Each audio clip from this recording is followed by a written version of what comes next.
Good evening, friends and family, staff members, teachers, administrators, school board members, and most of all, members of the class of 2018. I would just like to start off by congratulating all of my classmates for making it to this huge milestone in our lives. All of your hard work and dedication has brought you to this point, and you should all be delighted with yourselves and your accomplishments. I'd like to start this evening by sharing a bit about my personal high school experience. The fact that I'm standing here and talking to you should already give you a few clues about my personality. I've always been hardworking and driven, perhaps even a little competitive, since as far back as my elementary school days. I remember in first grade, our classroom had a chart that ranked our ability to read, and when it was first hung up, I was maybe 10th or so in our 30-person class. The ranks changed each quarter. However, I vividly remember thinking how I wanted to be on the top of that list. And it was my first real instance of motivation that led me to being what some of my friends like to refer to as an overachiever. To no one's surprise, the lists were changed for the second quarter, and, well, yours truly was at the top of that list and continued to be so till the end of the year. A few years later, I started playing the violin. Though I did have some natural ability, I devoted time like you would not believe to practicing. At my prime, I was practicing like over 3 hours a day. My motivation was a boy who would outrank me on auditions and who shall remain nameless, though some of you may know to whom I'm referring. To be honest, he's still my main motivation for getting better, and though I may not have bested him in any auditions, I was his stand partner in the Reading Symphony Youth Orchestra, and my hard work paid off because now I actually get paid to perform. Isn't that what life's all about? Doing the things you love?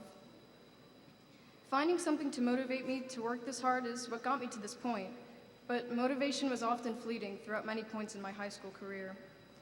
Unfortunately, due to my self-critical nature and tendency to overthink, as well as typical teenage angst and perhaps even genetics, I've struggled with depression for the past few years. There have been days where I could hardly get out of bed, and my mom would joke about me being in a coma since I had slept for 15 hours straight. All I could think about is how late I stayed up the night before and how I didn't even want to roll out of bed for some reason or another. There were times that my depression caused me to be completely apathetic to everything and everyone around me. Luckily for me, I've had an incredible support system to keep me from completely succumbing to the enigma that is my mind. High school was tough and only reflects a small portion of the challenges we will experience in our lives. It's not always particularly fun. We bumble along as we make important decisions that can impact the rest of our lives. Sometimes we make mistakes. It's all just a part of life. No matter what obstacles stand in your way, whether it be finances, a mental or physical disability, or even the loss of a loved one, only you have the power to pick yourself up and find the motivation to succeed again. You've all taken the first step towards success as you sit here and await your names to be called to receive your diplomas. Just think. You have motivated yourself to this point in some way or another. You deserve to be here, and for that, you should all be incredibly proud of yourselves.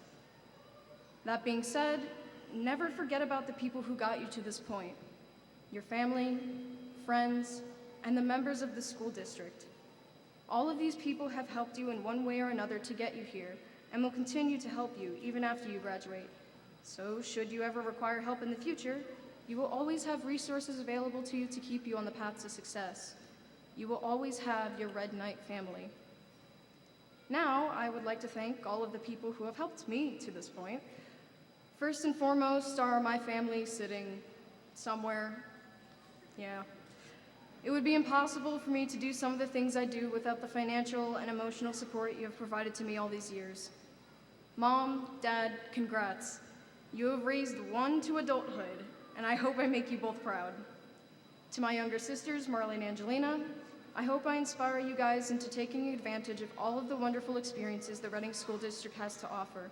Because honestly, no matter what anyone says, not only is this school district amazing, but you have the power to take advantage of your circumstances.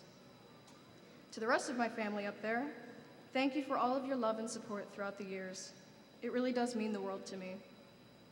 Thank you to the teachers like Mr. Richards, Mrs. Gambetta, and Ms. Seckler for not only guiding me throughout high school, but inspiring me to work hard and be the best student and person I could possibly be. Finally, Thanks to all of my friends who have stuck by me the past few years. I'm gonna list most of you, so don't anyone get too offended if I either neglect to mention you or talk about some people more than others. Let's see. We have Carolina for lending an ear whenever I needed it and inspiring my sense of fashion. Jonathan Yepes, Adriana Perez Flores, Kalina Gray, Jonathan Garcia for never failing to make me smile or laugh when I needed it most. Carmen Papavici, Nathan Surzan, Diedrich Castro, my friend who I wish was a senior, Laura Sanchez, Felix Castillo for caring about me to the point where you made sure I was eating at least semi-regularly, Eric Estacio, the brilliant Alexandra Mercedes, and finally, my best friend, Abdiel Cruz.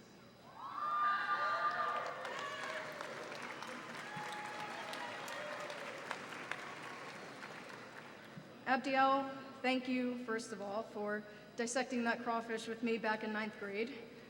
Were it not for that crawfish, I would not have had the confidence to start talking to you. You really are just such a fantastic person, and as much as I joke about violas, you're a phenomenal musician and violist, despite never taking private lessons, save for that one you had a couple of weeks back. It's been an honor to get to know you, and I'll miss you like you wouldn't believe next year. I really do wish you the best. I wish you all the best. I'm gonna wrap this up by saying once again, congrats to the class of 2018.